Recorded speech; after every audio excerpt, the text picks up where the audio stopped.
Olá, meus alunos, estamos de volta, para mais uma aula remota.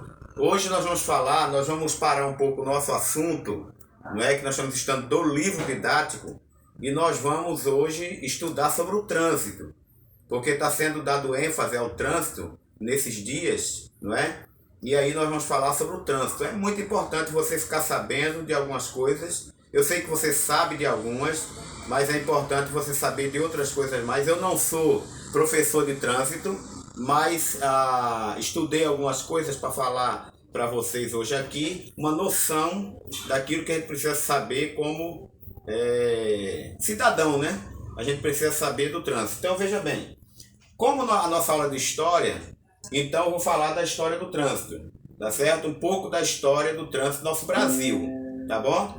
História do trânsito do Brasil. Então no Brasil, o primeiro carro trazido para cá foi levado de Paris para São Paulo por Henrique Santos Dumont. Veja que esse sobrenome é familiar. Ele era irmão de Alberto Santos Dumont, inventor do avião. Então Henrique Santos Dumont trouxe o primeiro carro para o Brasil em 1891, no século XIX. Veja bem, faz muito tempo, certo? Que carro era esse? Era um Peugeot, certo? A Peugeot até hoje lança carros no Brasil, certo? Muitos carros são da Peugeot aqui. A Peugeot é uma montadora francesa e ele trouxe esse primeiro carro com o motor Daimler, certo? De patente alemã. Então o motor era alemã, a carenagem toda do carro era francesa. Já o primeiro acidente automobilístico, olha só, até isso tem na história, Quem foi que fez a primeira barbeiragem, vamos dizer assim, Que causou o primeiro acidente automobilístico? Foi exatamente esse acidente, certo, automobilístico. Foi um ano depois, em 1800. Um ano depois, e aí em 1897, no Rio de Janeiro, o abolicionista José do Patrocínio, certo? Ele importou um carro e emprestou para Olavo Bilac. Olavo Bilac era poeta, certo? Ele emprestou para Olavo Bilac, que sem ser habilitado, bateu na primeira árvore que encontrou na Estrada Velha da Tijuca. Então aí aconteceu o primeiro acidente. José do Patrocínio, ele comprou um carro também, trouxe esse carro para o Brasil, isso já em 1897, porque o primeiro carro a chegar no Brasil foi em 1891. Aí no ano seguinte, em 1898, aconteceu esse primeiro acidente aqui, com o primeiro carro, entre tantos outros carros rodando no Brasil. Aí teve o primeiro acidente com esse carro, tá certo? Então passando aqui adiante, nós vamos ver o primeiro código de trânsito no Brasil, ok? Então veja bem, o que é um código? É um conjunto de leis, é chamado de código. Então a primeira lei que surgiu no Brasil, certo? Foi chamado o primeiro Código de Trânsito do Brasil. E foi esse decreto, lei de número 3.671, que criou em 25 de setembro de 1941. Depois veio a lei número 5.108, de 21 de setembro de 1966. Então o Código de Trânsito foi surgindo, foi se aperfeiçoando. A primeira vez que ele foi feito foi em 1941. A segunda vez que ele foi aperfeiçoado foi em 1966. E hoje encontra-se em vigor o Código de Trânsito Brasileiro, que a gente usa hoje, atualmente. Foi instituído pela Lei 9.503, de 23 de setembro de 97.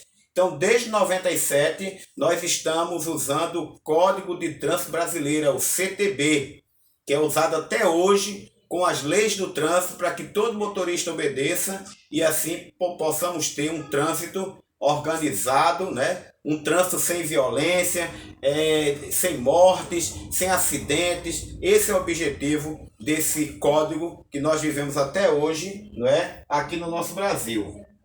Passando adiante aqui, quem foi que inventou o trânsito? Então outra pergunta interessante, quem foi que inventou o trânsito? Ok? Então deve-se constar que Garrett Morgan, um afro-americano, nascido no estado do Kentucky, nos Estados Unidos, em 4 de março de 1877, certo? Ele inventou o Sistema Automático de Sinais de Trânsito em 1923, ok? Então ele nasceu em 1877, em 1923 ele inventou o Sistema Automático de Sinais, que são as placas, o sistema, o funcionamento do trânsito, foi tudo com ele, né? E aí ele vendeu depois os direitos à Companhia General Electric, certo? E aí esse homem foi o primeiro a inventar o Código de Leis de Trânsito e as placas de sinalização também, tá certo? Então aqui, certo? Com a descoberta do petróleo e novas formas de manipulação de metais e demais elementos, foram surgindo as placas de sinalização como nós conhecemos hoje, certo? Como surgiram as placas, né? O trânsito hoje é cheio de placa, né?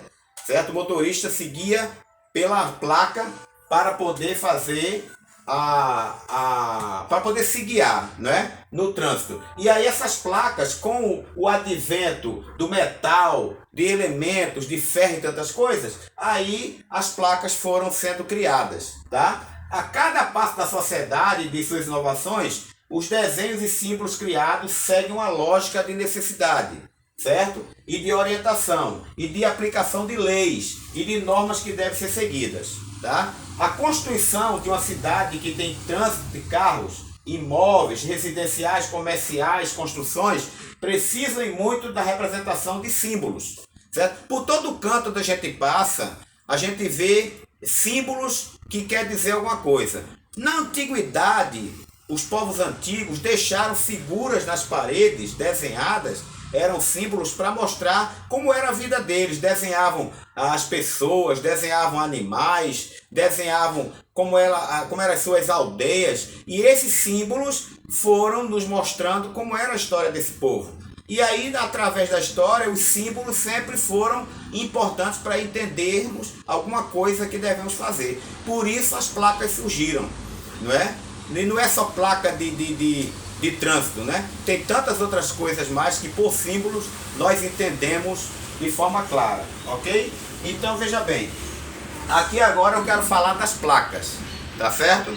Eu quero falar das placas. Olha, como eu disse, eu não sou agente de trânsito, mas essas placas aqui nos dão uma ideia do que nós devemos observar, tá certo? Essas placas que são vermelho e branco, certo? São placas que indicam que o motorista, o condutor do veículo e os pedestres devem fazer o que a placa diz naquele momento. Por exemplo, a placa pare. Quando a gente vê essa placa aqui, não é? A gente tem que parar na hora que vê a placa.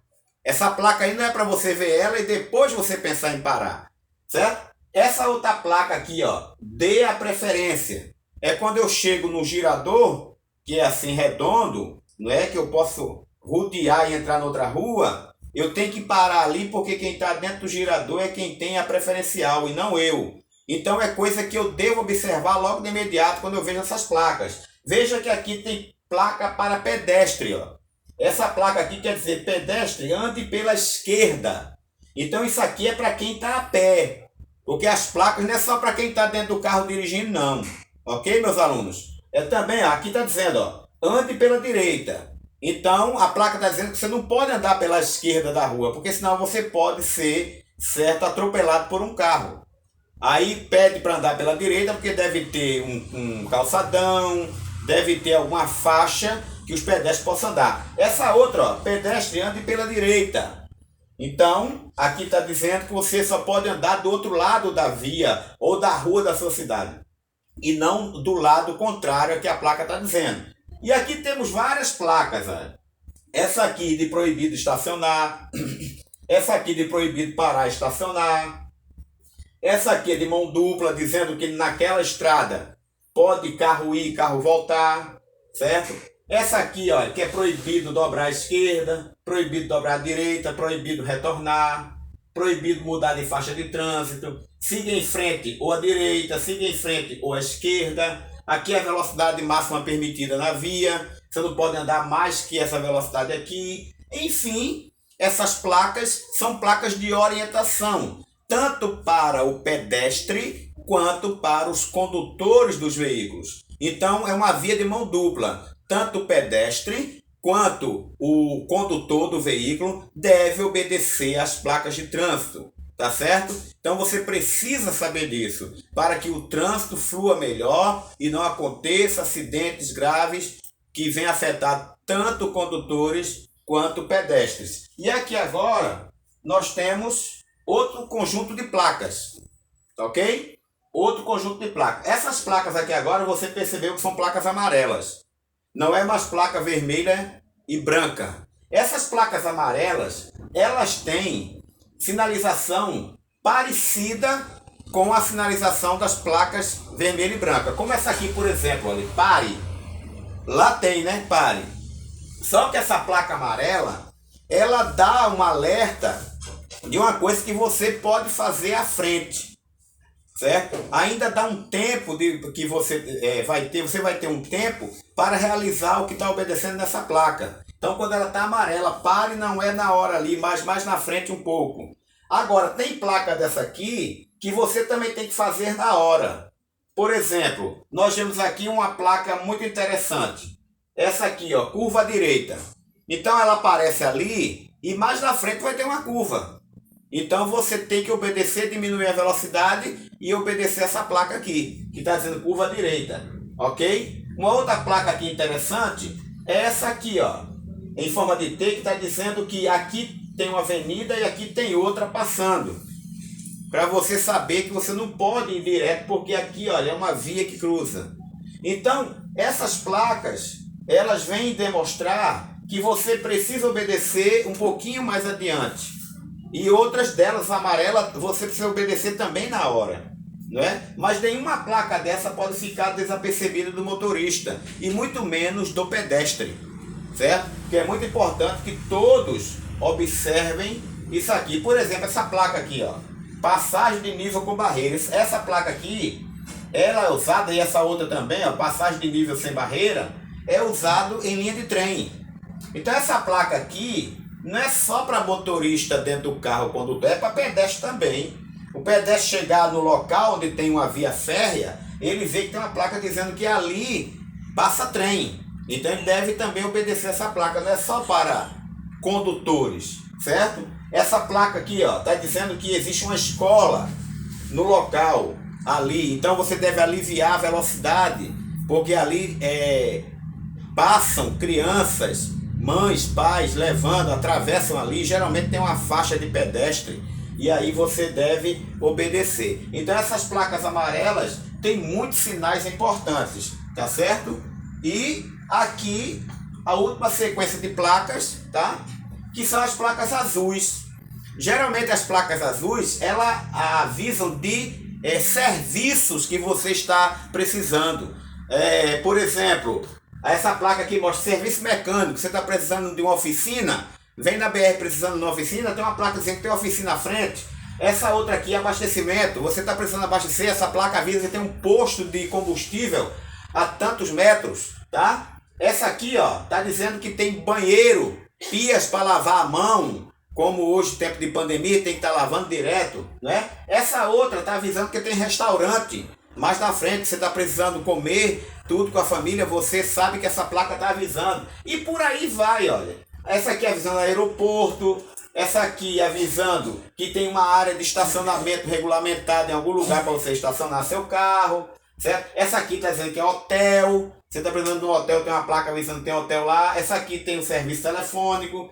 Essa aqui, olha, está dizendo que tem um hospital próximo, um pronto-socorro, você está com alguém doente, tem uma placa avisando. Essa aqui, ó, passagem de pedestre. Então tem um ponto de ônibus. Então essas placas geralmente é para avisar algum serviço que você precisa, tá certo? Então, gente, o trânsito é muito importante para mim, para você e para todos nós. Caros estudantes, vamos obedecer às leis de trânsito, tá? Tanto nós quando estivermos como pedestre, ou então quando nós mesmos estivermos como condutores. Nós precisamos obedecer o trânsito, tá certo? Levem isso para vocês, mostrem aos seus pais, tá certo? Mostrem aos seus amigos que nós fazemos parte desse trânsito também. E como cidadãos, nós precisamos cumprir e obedecer o trânsito, tá bom? Até a próxima aula. Deus abençoe a vocês em nome de Jesus.